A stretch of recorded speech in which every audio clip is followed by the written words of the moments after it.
all the pikes I remember the most are the ones I've caught on the popper. To see a big pike attack one of these poppers is just awesome. Truly amazing. The thing that comes that is closest to my heart is fishing with these poppers. It's just spectacular in every way. You see the pike come from maybe 2-3 meters away with their fins just blazing through the water, just foaming it up and just grabbing your big bait, and that is just awesome.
Hi there and welcome.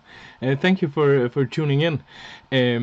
So I just started off now here with a small clip. I wanted to make this a bit different and something that stood a bit out. Hi to everyone. I can see the chat is going very well.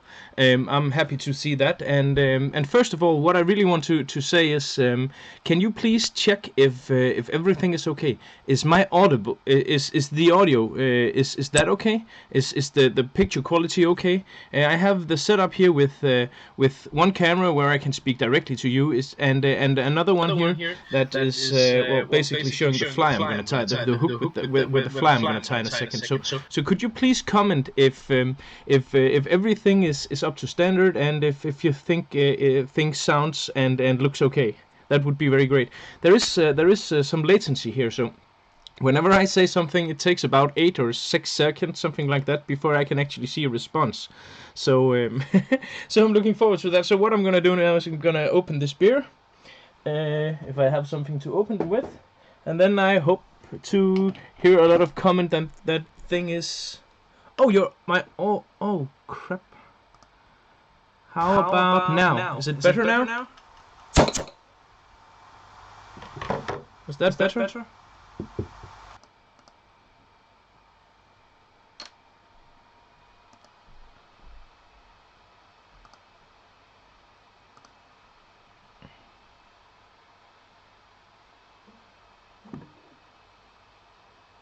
Yeah, I know it all went black there for a second. I'm sorry about that. I'm terrible sorry about that. I think that's probably something. Yeah, Black Friday, of course, but it has something to do with me trying out a bit of different new stuff. I should probably just have kept it safe, but you know. So everything is fine.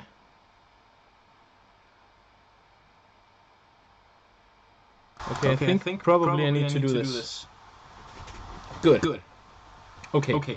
Very well. Then welcome everyone. I'm happy to be doing this again. It's fun being here, and I hope you're gonna enjoy this. The way we're gonna do this is first up, there's gonna be 2 different flies today. There's gonna be one that's a trout flies. There's an echo now again. Oh my god. I think it's better now. So basically, what I was. Yeah, it's because for some reason my system tells me I have 4 different microphones. I don't know why. I don't think that's even possible. But what I was saying, I think it's probably better now. Yeah, okay, good. What I was saying was I'm gonna do two different flies today. First up, because I want these live stream sessions to be divided into two parts. So it's gonna basically be a trout fly tying session. That's the first half hour, or what's left of this first half hour, and then a predator fly tying session. You know, a pike, bass, whatever you want, musky stuff like that. The second part. So first up is I'm gonna tie a nymph now. And hello to everyone. It's nice. It's really nice to see you, or at least to see you out in the chat. I'll try to do the best I can with the chat here, but you know, I'm gonna be doing a lot of stuff with tying and keeping track of my beer. Cheers, everyone. If you haven't got a beer, then go get some.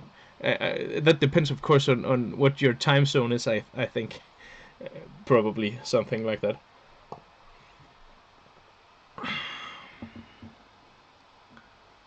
Greetings from Canada. Perch for the win. Yeah, we're gonna do some perch flies as well, of course. Well, basically, I'm gonna start with this. This is a very nice fly. I've been using a lot, and this is actually my most efficient and the best go-to nymph of all times. I talked to someone yesterday who told me that it probably would be a very good idea if I in advance showed in what order I was going to use the materials. So first up we have the hook, then I'm going to use a gold head, then I'm going to use two different colors of dubbing.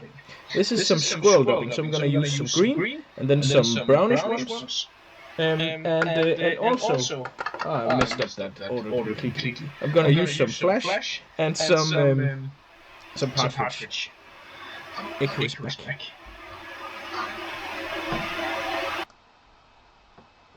God damn it. That is really annoying with that echo. It should be gone now again. So basically I take my hook here and then I attach one of these gold heads. And I should never have done anything. I should just have let the system decide. I'm gonna take this one out like so. Probably something is yeah. Okay, so basically I take my gold head here, and a gold head has two different points of entry. It has a small diameter hole and a bigger diameter hole, and I put the hook into the smaller diameter hole. That means I have the larger diameter hole to cover up materials and stuff like that here. So basically there you go. Gonna attach that nice and easy, and then I'm gonna get some tying thread here. I'm gonna do some tying thread all the way down here, and actually this nymph, as I said, this is my go-to nymph. It's one of the best nymphs I ever fished. Yeah, echo is better. One of the best nymphs I ever fished, and actually this was something I saw very long time ago in a fishing magazine, where I was a young and hopeful fly fisherman who was going here, which is a nice picture of a very nice brown trout I caught in New Zealand, and so I studied a lot and read a lot about different fly patterns and stuff like that, and you know, I spent almost half a year building two different boxes, and I think I had about 1,500 flies I brought to New Zealand. And you know, as always, you end up with having boxes just completely stuffed when you're going on new adventures and stuff like that. But I had so many flies, it was unbelievable. And still, one of the first flies I put on the leader when I got down to New Zealand and actually got to some place where there was some fish to catch was this one, and it barely left the leader unless I was fishing with a dry fly afterwards. And that's simply, you should get Snapchat.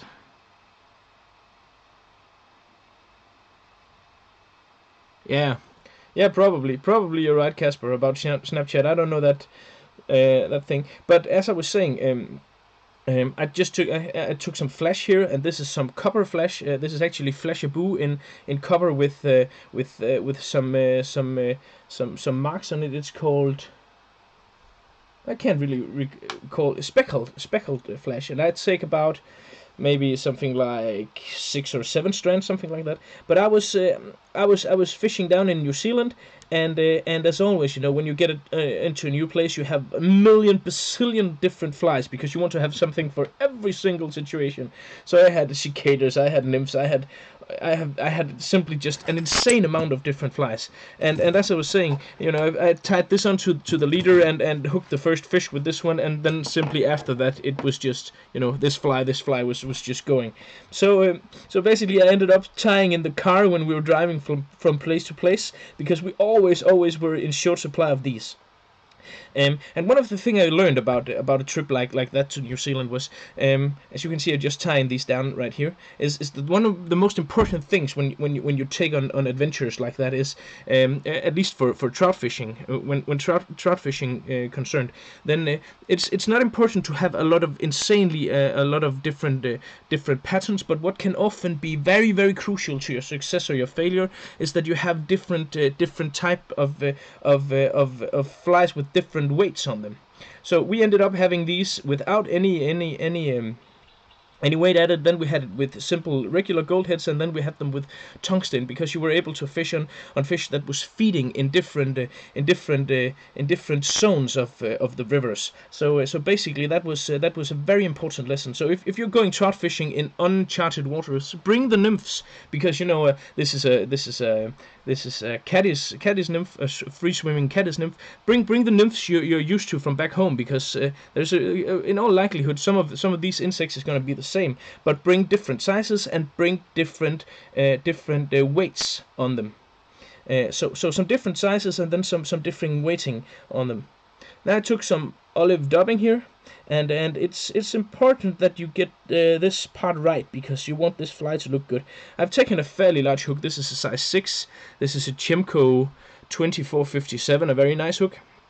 And what I'm gonna do now is I'm gonna build up the body of this fly, and just gonna let all this hang because this is gonna be kind of like part of the body here. But it's crucial that you taper the body, so you use a slightly more dubbing the further up the hook shank you get.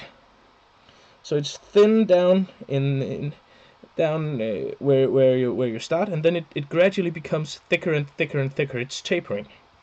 How is my English, by the way?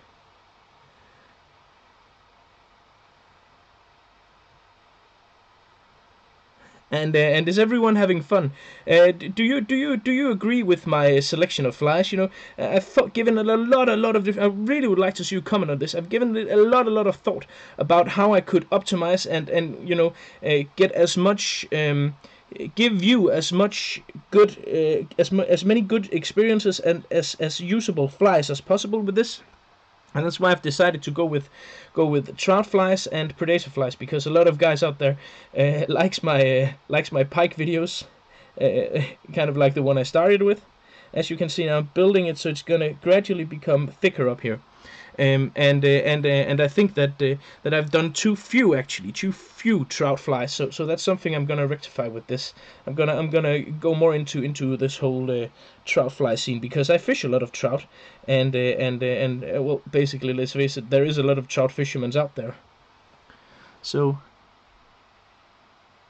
your English is fine. Not too bad. Ja, nu kan jeg lige snakke lidt dansk, så kan I høre, det kan jeg også, men ja. Well, I'm very pleased, and I'm immensely pleased that my English is passing this test. I'm glad to hear that because, you know, it's not in any way my native language, and I never did a lot of. I'm just gonna have a cheers, everyone. I just like to you know, speak English, so basically I just did a lot. My written English is, well, not appalling, but it's generally not as good. Basically not as good as my spoken English. In 10th grade, I got the second lowest grade in English writing, but I got the highest grade in speaking English. So that was. My English teacher said she had never given so diverse and different different character and different marks in one exam to any student before. You know, the span was just immense, like so. Oh, I didn't show you. I'm sorry. I took the flash here and then I turned it all over here, the body here. All of them except for one strand, because I need this one, because I want this to be kind of like now there is a small band of flesh lying here on top of the fly, and then I left this one strand in order to have something to rip this fly with, so to make a ribbing up here. So that's, I'm gonna use this the last flash strand here to make a rib. Is it called ribbing? Ribbing? Rib.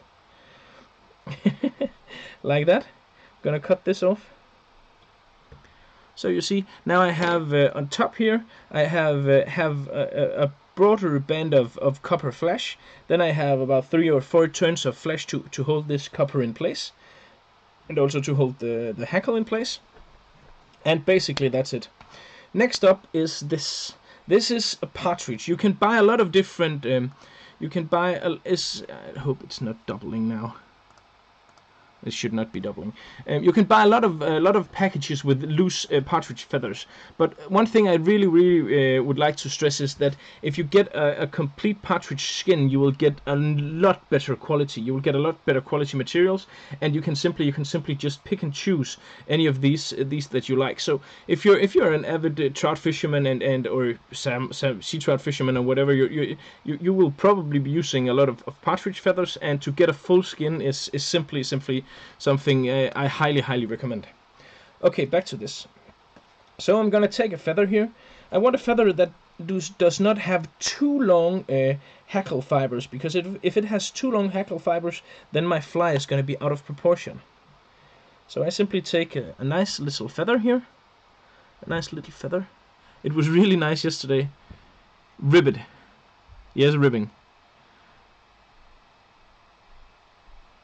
Sneaky baits fishing adventure. Oh, we're up to 46 now. That's actually pretty decent. So hello everyone. I saw there was a lot of different nationalities, and I think that is really great, because what I would like to do here is kind of build something that's kind of like a small community where, well, for instance, don't think we're gonna be, you know, personally acquainted or stuff like that, but at least to create something where you can all sit back and have fun, and you know, it's Friday night, so you can have a beer. I'm gonna have one, and simply just, you know, tie along if you want, but tie anything else if you don't, and simply just, you know, enjoy and have a good time. I'm gonna do everything I can to entertain you. That's, well, basically my my humble commitment for this evening. Tell you a lot of stories, a lot of true stories, of course. All my stories are true, and hopefully tie some cool flies as well. Yes, Barry, we're gonna have beer. At least one. So, back to tying more. As I was saying, I carefully selected the feather that I wanted, and then I pulled off all the woolly stuff down here in the bottom of the feather, and then I gently take the feather here and I pull. Actually, this feather here is not good, because there was some destroyed ends to the hackle tips here, and I didn't want that. I'm gonna take a new one. Again, I strip off this bottom part here, like so. And basically what I do is I take here and then I carefully fold all the feathers, all the fibers. I don't know what they called, those fibers that is attached to the hackle here. Are they simply just called hackle fibers, or do they have a specific name? Well, hello Mike, and Augustus. Corona, yeah, Corona is nice, you know. That was what I had in the freezer. We tried something new this week where we simply just, you know, bought from a grocery from a supermarket, and they were supposed to deliver, and they didn't deliver until 3 days after. They were supposed to deliver on Friday, and the stuff only got there on Sunday, so we didn't have to pay, and we got a lot of free stuff, but the meat and stuff like that was not that great to smell. So yeah. They're just called fibers. Okay, thank you, Carl. Carl, that's a nice name. My kid is called Carl. Is named Carl. So I tied this down. I probably was a bit too fast there, too hasty. what I did, as you can see here, is I simply, now you can see that, I simply took here the feather and I folded all these feathers back. Then I took it and tied it down on top with the most colorful, the top side pointing upwards. Because in a second when I'm gonna turn this, then all the fibers here is gonna be positioned correctly, like so. And now I need my hackle pliers. And if you do not know this, then you should, because there is just some things that are just beyond cool. And the CF Design hackle plier is without a doubt one of these items, one of the items that you simply, once you tried one, you will never ever go back. This is simply just the best tool there is on the market, period. Nothing compares to this one. And all the times you've tried when your hackle slips out of the hackle plier and stuff like this, you will never have experienced that with this one. So basically, I just turn my hackle here, and this can be a bit brittle. So of course, be a bit careful when you turn this, like so. And I think that is about the correct amount of. And here you see why. Here you'll see in a second why it's important that you pick the correct size of feathers, because otherwise, then these are gonna imitate legs. And if you take a too big a feather, then these legs are gonna look completely out of place and completely too big, and that's gonna basically ruin the overall awesomeness of this fly, because this actually is a fairly easy fly, but it really is awesome. So basically, do I have something quite black? You see? I should have brought the camera in closer. Can I do that now? Is that better? I hope it is. Well, I had the camera a bit further away before. What dubbing did he use? I'm using olive and gray squirrel SLF squirrel dubbing. A very neat product. This right here. Oh, and of course it's too light, so this is the stuff. Really, this is the stuff.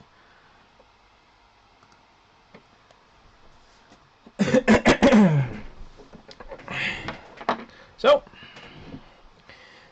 back to what matters here. So I'm gonna take some squirrel dubbing again, but this time I'm gonna take it in gray to make the front part of this fly. If you really want this to look completely awesome and stuff like that, you can take. Let's do that. Why not? You can take some pheasant tail here. Just take a single strand of this. Of course, two strands of this, like this. And then I'm gonna tie these so they're pointing. This is not a crucial detail, but it will look cool. I'm tying one so it's sticking out and fairly long, because actually these caddis nymphs here, they have these antennae, yeah, you know. So basically, you can see here, I've taken these two and tied them so they're sticking out in the back here. Basically, this is just for show. Of course, a trout will probably be able to see them, but you know, in a fast-moving current where things are swimming by the trout quite rapidly, I'm not sure this is going to be the deciding factor if you catch a trout or no. But you know, it looks good in the fly box, and the flies you end up fishing with is almost always the flies that look the best. It's very seldom that you pick out the fly you think the least of, and that looks the ugliest to put on your leader. Basically, that's probably only when you do that when you want to make a point. So what I did was I took some of the gray SLF squirrel dubbing. I can see there, for some reason, there was some flash mixed into this. I think it's from an old batch, and I simply just put some on the thread here. And when you do this, it's important that you it's quite hot here. I'm just gonna adjust this camera here. It's quite important that when you stick this on there, that you go completely the same way all the time. So you add it to the thread here, and then you really clamp down on it and mush it down, and then go all the way from the tip of the finger and then all the way to the tip and then back again. You can of course use some dubbing wax and stuff like that, and that generally increase and makes this process quite a lot easier. But you know, I've actually never been using that a lot. I simply just, you know, stick some on there and apply some good old ink grease or whatever you want to call it, like so. A bit more. Again, make sure that it tapers so that you have a fly that is, and here it should of course taper the other way, so it should be thicker, close to your antennae and the hackle, and then it should gradually taper up until to the head. So stuff head horns. Yeah, you could call them horns, of course. Squirrel belly button fluff. That's completely correct, Duncan. You can use hair dubbing as well, and anything that has some coarse, larger hairs in that is great. Any natural dubbing. Then I'm gonna do it with finish, like that, and then basically the fly is finished. You don't need to apply varnish and stuff like that here, because actually here you have the gold head up front here to actually take the brunt force of most of the beatings from trout teeth that this one will endure. Because trust me, this one will endure a lot of trout teeth. This is without a doubt my go-to most favorite trout nymph in the entire world. And for those of you that didn't see, I just want to flash that one more time. That was simply just a sweet ass fish. Really a sweet fish. Actually, there's a cool story about this, but I think I'm gonna. You can get that another time. What I want to do now is I can see that we're a bit in front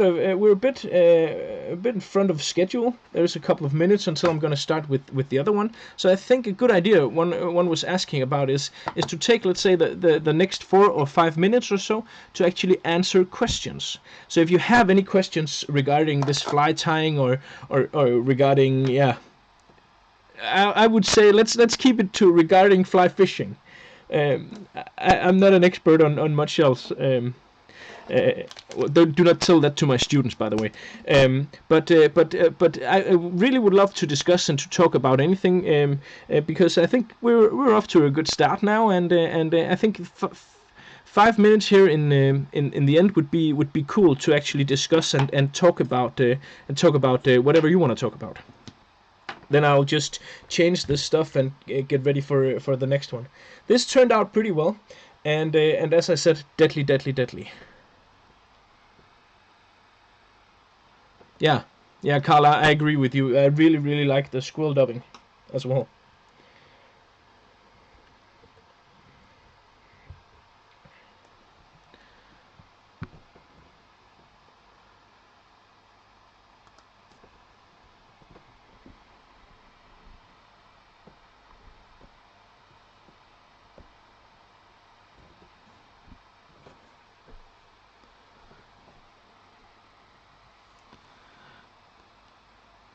Well, il y a lab once or something. I've been tying flies since I was 14, so about 20 years. I've never tried tenkara. No, David. I must say that's an experience I have yet to try. But that could be fun. I've seen quite a few videos, and it actually looks kind of fun. If you want to start, I hope that answers the question, Sebastian. If you want to start fly tying, then send me an email or contact me via Facebook. My name is Daniel D. Holm. I can send you a link to my Facebook here, and I will be sure to send you a link to some different stuff that you can get to start tying. So here is a link to my Facebook, and just send me a friend request, or even better, send me a message. Then we can talk about it.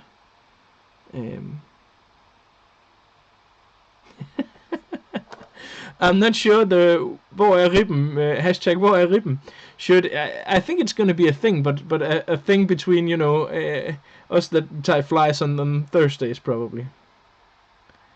Yeah. Well, otherwise, I think what we should do now is of course remember to take a swig of the beer. I've forgotten the lime. You know, it's still a very nice beer. This Corona, it's very light and easy, and I like these. Sometimes these are good, and sometimes I want something darker and more powerful. But for this, I find these are quite soothing.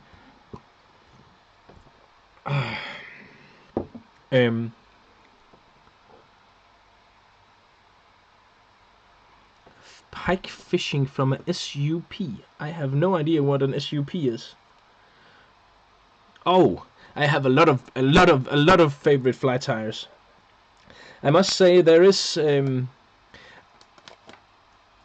I normally I say I like to tie flies, but I'm nowhere near as good as many cool people are. I like Dave McPhail very much. The level of skill that he expresses on every single fly pattern he touches, it's just awesome.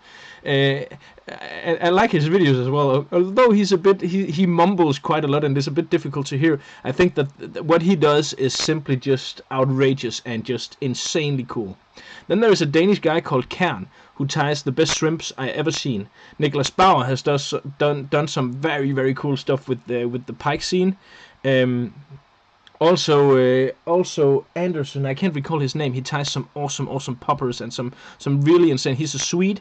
He ties some really insanely nice pike and popper flies with deer hair, which really is cool. And well, the list is long. I like Holger Lachmann as well, and the guy who has the one fly blog is really cool also. So there is Nils Folmer Jørgensen from Iceland is also someone that I really look up to. Dave is awesome. What is your favorite fly out of all the flies you've tied? Well, if I could only pick one to fish for all the different types of fish that I would like to target, then it would have to be a black woolly-bugger, because woolly-buggers in big sizes in different sizes can catch anything that swims, really. Trout, salmon, pikes, grayling, perch. It's simply just a completely classic uniform pattern for something that looks like food that fish will eat. So, yeah, Hans Weilmann. Andreas Andersen, yeah, precisely, and Hans Weilmann, exactly. Those two are really legendary fly tires as well. So there is a lot of very skilled and very cool fly tires out there. I do not even try to compare myself to those. I have nowhere near their skill level. But what I think I have that is basically is me. I have some good ideas and I like to talk and I like to mess about. So basically I do what I does best. But probably you're gonna see some of these in these live sections that sometimes things will go wrong. Of course they will, because there's no do-over in this live thing, and I think basically that's also kind of the charm. I've left out the ribbing 2 times on the Danish live streams, and that's why people are talking a lot about the rib, because you know that was a thing. So yeah, Guinness beer is also nice, Dave.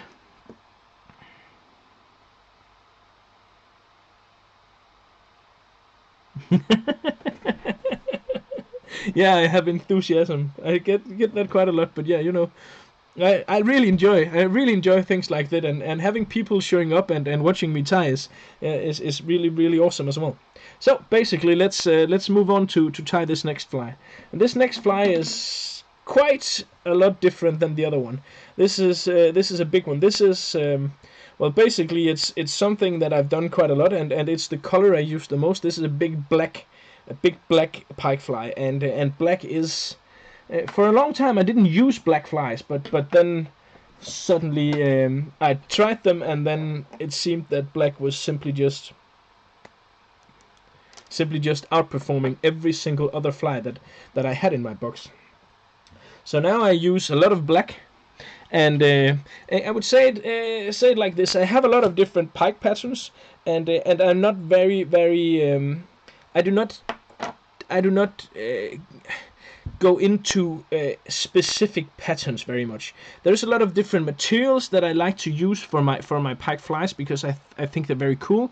But you know, to have specific patterns is not something that I really take too much care about. You need to build the pike flies correctly, and you need to build them in a certain way in order for them to swim in a good way. But you know exactly how much you use of this and how much of you use of that is not really necessary.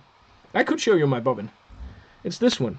It's the new Chimco, but without the magnetic system, because I got one of the magnetic systems as well, but I could not get that to work. So basically, I retired that and then tried some of the others. And what this basically is, it's basically one of the. It's fairly expensive for its kind of easy and very very simple design, but it really fits nice into your hands. There is not any strange stuff that is just added there to add bling to make it more complicated than it needs to be.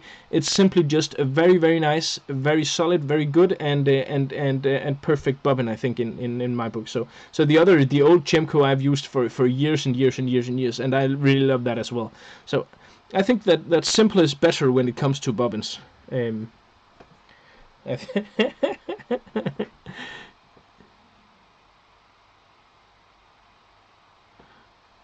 Thank you, Rasmus. I'm tying in the middle of my of my shop. I have a small room that is about 12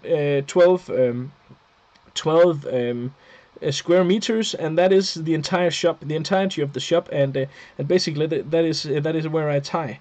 So I have crammed a lot of stuff into into this place, and that's and yeah, and basically that's it. So. How I'm gonna build this is basically kind of like one of the uniform ways to building a nice and efficient pike fly when you're using a tube. I'm basically just applying some tying thread here, whoops, to make this to make a base for a lot of the other materials, so they will not have to slip on the tube. I know that white thread probably is not as good to watch, but the rest of the fly is going to be black. I should probably have switched to black thread, but you know. It's not going to be that much of a bother. Then I'm going to take some bucktail, and basically what we're going to do is first I'm going to tie some bucktail. Then I'm going to use some big fly fiber, and then I'm going to use two different types of flash. I'm gonna use this. This is the Magnum Grizzly Flash from Hedron. Superior and just in any way a cool product. This product actually does quite a lot of the same things as the Grizzly hackles. It's just way cheaper. And then I'm gonna use some really powerful. Flash. Also, this is the lateral scales. Then we're gonna do some marabou, and then finally some giant ostrich. Then finish it off with a flyman head, and this is yeah, basically the fly. So it's not a very different one.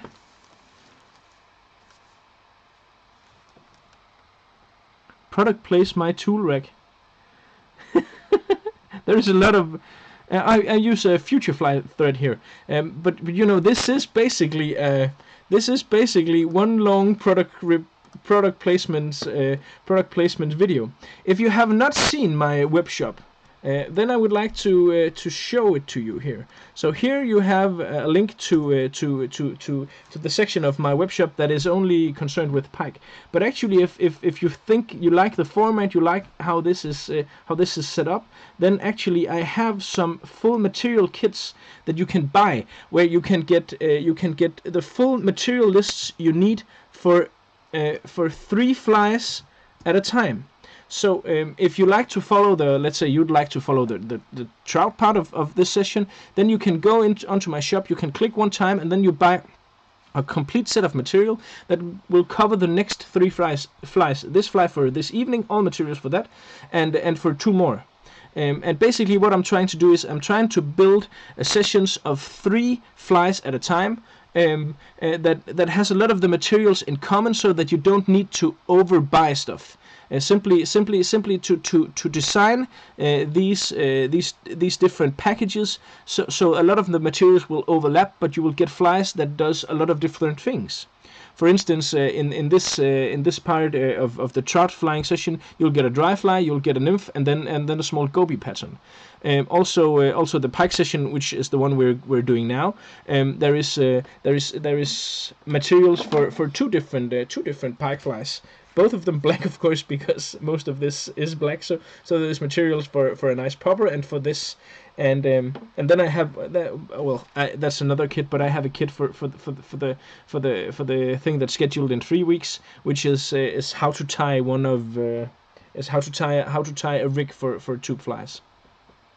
So basically, what I'm gonna do is I'm gonna try to create some easy options for you to follow these, because I'm gonna do this every single Friday at this time for into the future, because I really think this is a cool format, and I'm gonna do this. So if you want to join and tie along, the idea is that you easily and without paying too much can follow a course that takes 3 Fridays, and of course you decide if you just want to tag along and drink some beer, you're very welcome to do that. But if you want to tie along, get some of the materials for the flies, then I really would not I would agree with you that would be a great idea. Well, cheers. I think I've talked too much now. Now I'm gonna tie some flies. So it's back to this. Okay, so basically, I added a lot of tying thread, and then I'm gonna take some of my bucktail here, and of course you want to get a bucktail that is fairly long, and I actually handpick all the materials in my shop. So whenever I order some, let's say I order a bunch of bucktails from one of my distributors, I go over each and every pack, and if the quality is not up to standard, then I simply return the stuff that is not long enough, because I have a lot of pike tires buying stuff in my shop, and because, well, basically one of the things I think that really is important is, especially if you're trying to if you want to sell fly tying materials online, is the level of quality is the most important thing there is, because basically you're trusting me with your money for buying materials that you do not have the option to have in your hands and to feel and to see the quality of. So I really take the matter of quality very seriously, because I have had some bad experiences myself, with buying stuff online from different shops that, well, maybe did not have the level of commitment or had the time, let's say that, had the time to actually select and be thorough when it came to quality, and it's simply just annoying to get something that is substandard. So I take great care on and pride myself on that point, to simply make sure that every single piece of every single item I sell is up to standard. Is something that I would pay the full price for myself. So what I did, I tied it so it pointed forward, and then I pushed it and pulled it and forced it backwards like this, in order for this to make sure that this corona, this halo here, is going to lift up all the other materials I'm going to use. Then I'm going to take some big fly fibers.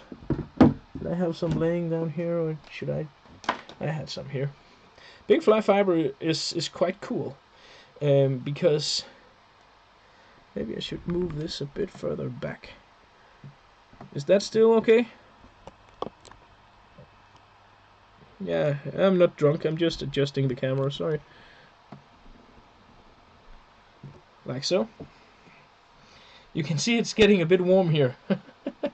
I have these two very massive lights in order to make the lighting good here, so it's a bit hot here. That's also why I like the beer.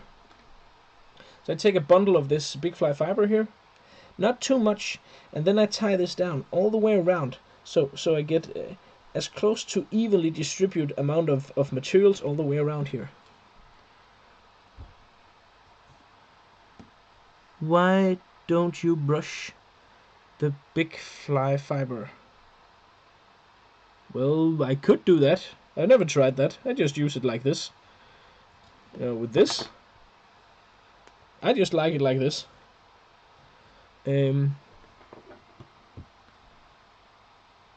Yeah, I use the white for everything, and the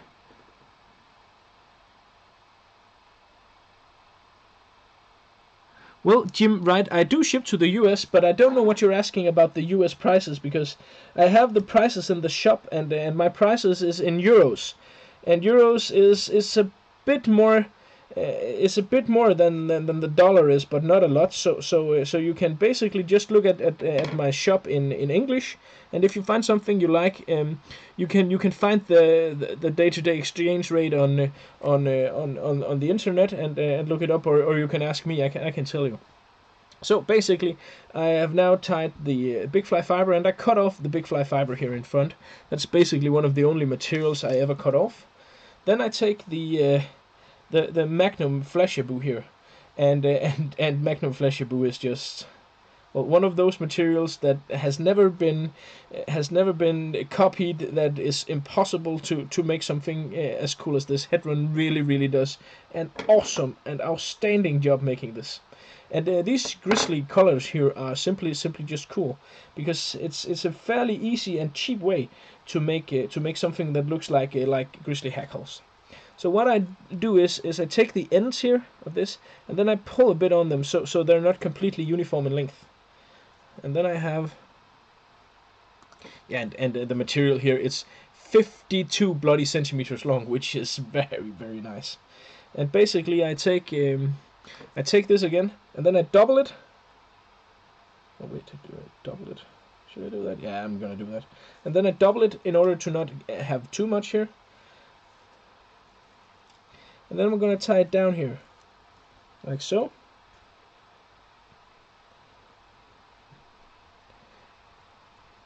Again, I'm going to use a lot of thread here to make sure it stays there. And basically what I will do now is I'm going to cut off these as much as I can. Because then I can, if I cut the double ones off, then I can turn this over here, and I can add more flesh this way.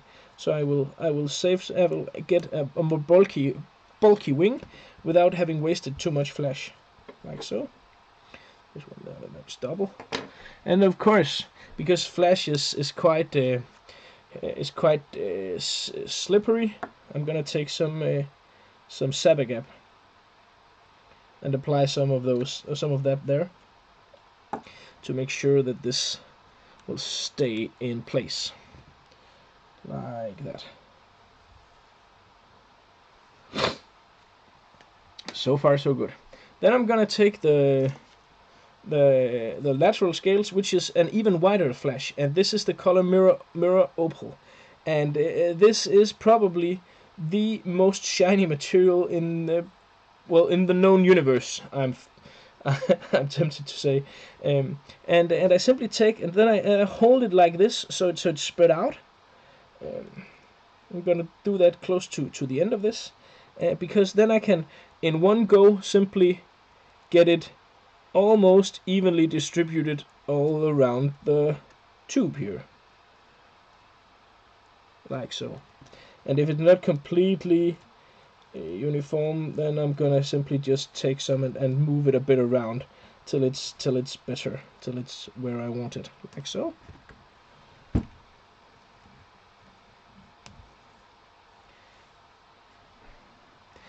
This is going to be a bit of a stealthy fly, but I still want something that has a bit of a kick in it, the lateral scales definitely has that effect.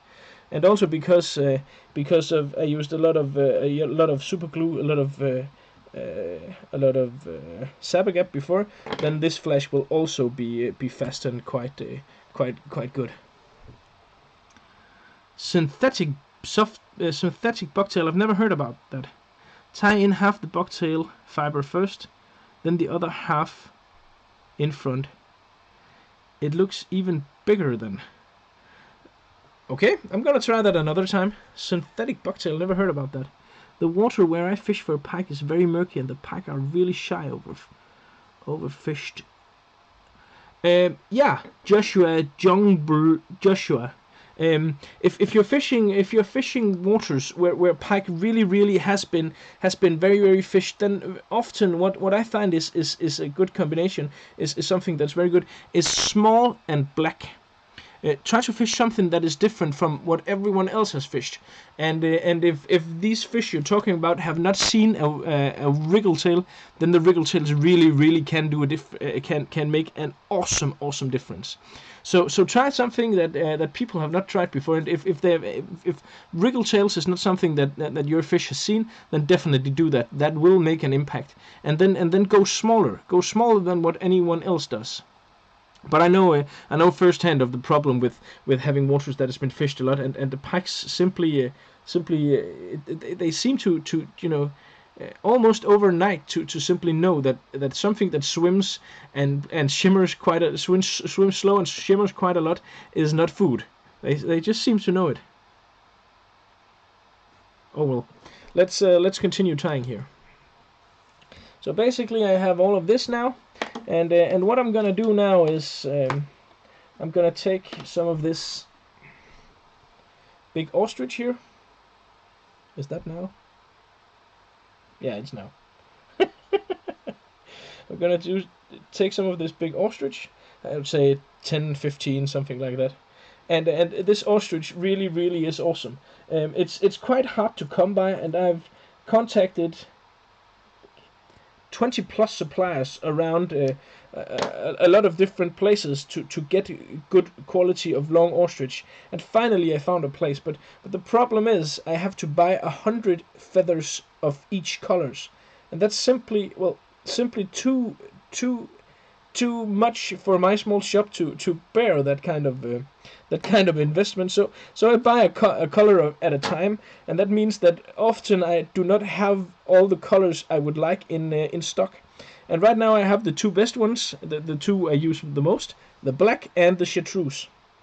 Basically what I've done is I've taken this all these ostrich feathers here, plumes here, and then again I'm gonna tie these so they're pointing forward. So I'm gonna try to have these distributed again as evenly as I can all the way around the tube here, like so. Really gonna do like that, and clamp down, really tie down here. Use some force. So now they're pointing forward, and just to make it a bit more bulky up here in the head part, I'm gonna take a marabou feather and turn that as a hackle. If I can find the right one. I have a lot lying here, but some of these are not very good. This one is good. I'm gonna tie this down in the tip of the feather here. Just gonna leave all of that there. So I'm tying this down here in the tip, like so. Not gonna cut this stuff off there either. And then simply here, I'm gonna tie this marabou feather. I'm gonna turn this marabou feather in order to give it some more bulk and some more liveliness and movement here in the front of the fly here, like this. And all of this is gonna be covered by the fish mask. So basically, there's nothing to worry about. It's just to tie away. And I know how this looks. This looks like madness, and well, basically it is. But it's madness that really works. Gotta cut off this feather here, like so. And basically now I'm gonna do a whip finish in between here. So I do a whip finish with my fingers. You can do it, of course, with your whip finish tool, like that. And there's no need for varnish anything, because all of this is going to be covered completely by the flyman head. So basically what you have is something that looks quite insane.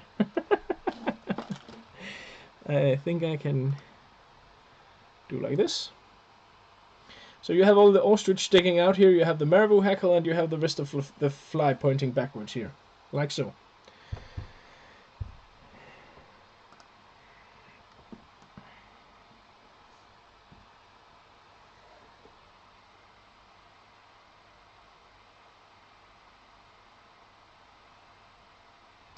Could you send me, Miko? Could you send me a link to that material after? I would like to see that. Don't forget to drink your beer. Well, cheers, everyone.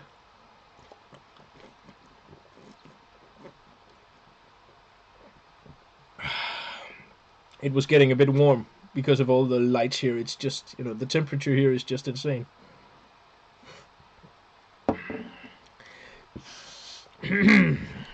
Skål! Okay. So the last finishing touch here is of course getting some eyes and a head on this bugger. And I really like these.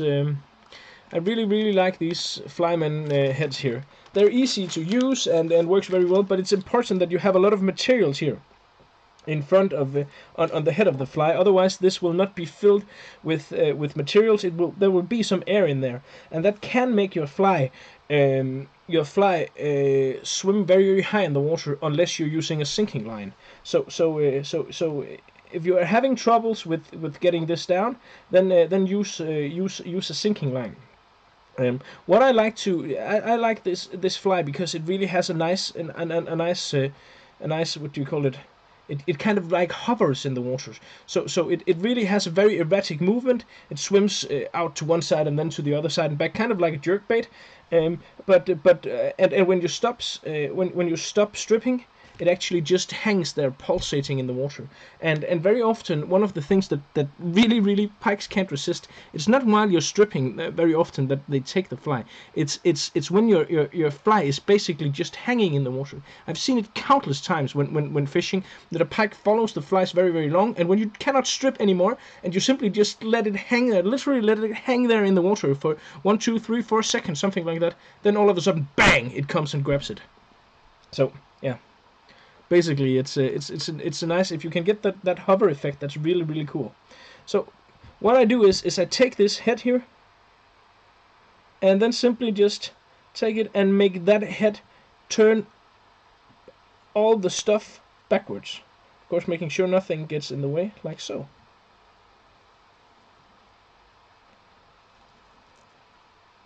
I'm gonna help this a bit because some of this stuff got stuck, like so.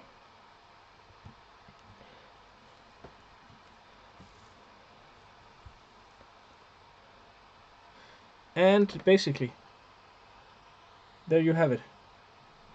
Let's see here. Yeah. So now I need to take some more glue. Where is the glue?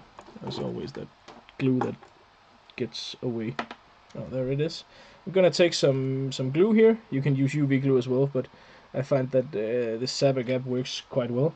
I think if you really want to be on the safe side, use some UV glue on top here, and then basically just put an eye there. I like these FRATNIK eyes, and I've I have quite a good price on these eyes. They're €2 for a sheet like this, and really they're cool looking. I have a lot of different eyes on the web shop, like so. And basically now you can of course, if you really, what you probably should do is take your tying thread and just make a head out here in front to make sure that the head stays on there. Yeah, I'm gonna do that. But this is white, so yes, you probably should have taken a black thread or something like that. You can also simply just press it backwards and use some glue and stuff like that. I'm gonna do that instead. This looks stupid. Like so. Just gonna take that off and then simply just smear glue on this here. I think that would cover it. I'm taking my head here. And now I'm stuck. Ah! God damn it. Just gonna gently cut myself loose. Like that. So basically there you have it. I'm gonna cut off the tube here in front. Not all of it. I'm gonna leave a bit out there and then I'm simply just gonna take my lighter here. Then I'm gonna make this curl back.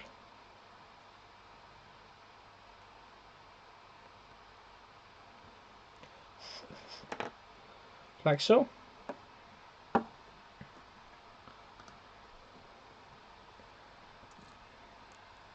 And there you go. I'm coming for you. Regretfully, I was hoping to go pike fishing this weekend, but no luck. So tomorrow morning, well, I should not complain. Tomorrow morning, I'm going sea trout fishing instead. And I just wanted to show you this. This is how you a way to attach this is simply, you know, have this back here, and then you have the wriggle tails, and the wriggle tails here is just simply just sweet, cool stuff. That really works well, and this is how I would fish this fly. I also like the rattle here, and these new Arix light stinger hooks is just awesome. And well, basically I can show you, this was the box I was going pike fly fishing with, and as you can see, I have well, most of the color I have the most of is the black. It has a completely different compartment for itself, and well, basically I can see the time is up now. The hour has come and gone, but I think I will continue to keep this going a bit more. If you have some questions, then I would like to answer them. Don't take the Lord's name in vain. I'm sorry if I offended anyone. I didn't mean anything by it, but you know, it must be my poor English. Who's Grippen? Yes, of course. Like, I will remember the ribbing. Took a look at Chasing Silver website. Cool stuff there. The CFC Predator blend brushes looks great too. Yeah.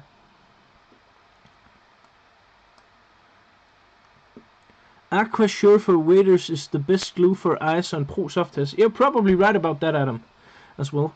Sure, I'll PM you. Apparently, you can't link stuff on a live stream. Well, regarding that, I'm the only one that can do links.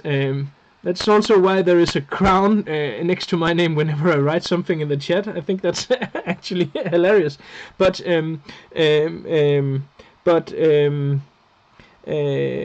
what I was saying is when you fish these pike flies, especially here in the winter time, I find that that when you're retrieving and stuff like that, most important is the speed at which you retrieve. Because I actually have a lot of experience with pikes, and I've caught quite a lot of nice and decent sized pikes as well. And I really love pike, and yeah, it's one of my really nice. One of the fish I like to target the most. This year has not been as much because I've had a kind of like a crush on salmon, so I've been doing that for quite a lot this year. But otherwise, pike is something I'm definitely going to go back to and do a lot more next year probably. But the slow retrieve is really important, and I must say I normally joke that when I fish for pike I have two different speeds. I have very slow, and then I have very ultra slow, and that's the two paces I use, because I've actually not experienced many times that you know, full throttle is something that works. Almost all other fish I fish full throttle. When I fish sea trout, when I fish salmon, when I fish, you know, the times I've been doing tropical saltwater, it's always been with the rod under the arm and then just, you know, hammering away. But with pikes, I find that slow is way better. And having the flies hover hanging there is really something that is cool.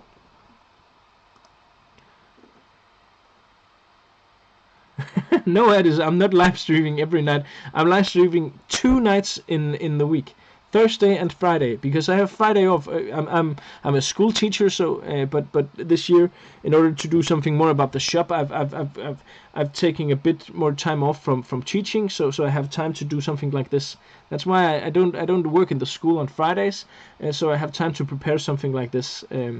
And I must say I'm enjoying these, and there are going to be a lot more of these. And as I said before, every single Friday this is something that I'm going to do, and it's going to be the same way as it was this evening. Me ranting a lot, and hopefully you telling me and asking me a lot of questions, and then of course divided into 2 parts: a trout part and a perch / pike / muskie / maybe saltwater. I don't know, something like that.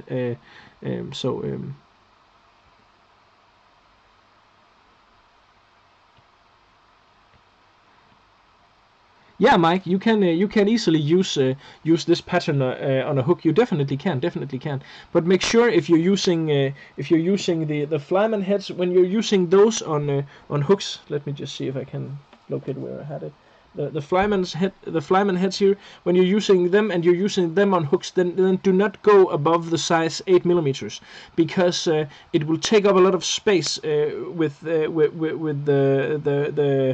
the hook bend. So if you use these, for instance, these 10 millimeters, then a lot of the hook gape will be lost to the head. So if you're tying these on, let's say, a 4.0 hook, then definitely no problem at all, do that. But make sure that you have either a very large hook, or you do not exceed the flyman fish heads here in size 8 millimeters. Fly for sea bass, please. Oh, I have one for sea bass. A very, very nice one for sea bass. I'm gonna link you one. Actually, the one I have for sea bass here is something that I actually caught 42 sea bass on one trip. The only trip I had fishing for sea bass this year, and I just hammered it. I just completely hit the mother load, really through the mother load. I found that for sea bass, then it's really nice to fish with. You can see here, there is a if the link doesn't work, simply copy paste it. There is a nice fly for sea bass. I thought that sand eels flies are very great for fishing sea bass. Pedro, about colors, is that for pike? If it's for pike, then I would say that my best color of all is black. Then black, then red and white. Red and white is something that really works well. Then pink and chartreuse, and orange. Pink and chartreuse is the third best option, and both of those are fairly good, especially in waters that has not been fished too much. Then they can outfish a lot of other stuff. But black, white and red, and then pink, chartreuse, and orange is a fire tiger combination can really be deadly.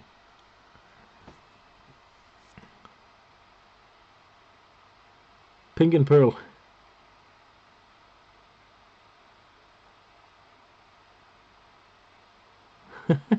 Okay. Well, basically, one last thing. If you really would like to, if you would like to see more about these of these live streams and be able to influence what type of patterns that I will be tying, then I have made a group. That's where I'm gonna do some. I'm gonna ask in this group exactly what patterns and what type of fish and a lot of different stuff you would like to see. So basically, join that group. I've just linked it in the chat here. Join that group and you can have influence. You can help decide how and help make these live streams better. So join there if you like. Otherwise, I simply would like to say I think I would like to say thank you all for tuning in. This really means a lot to me, and I hope to see you a lot more in the future, because well, I had fun. I had a beer, tied some flies that I definitely will be using over this winter. Maybe not the nymph, but yeah, basically, thank you a lot, and I hope to see you again next Friday to have a beer with me and tie a fly if you like. So I think that's it, and I'm signing off now. So thank you for watching, and yeah, have a nice weekend.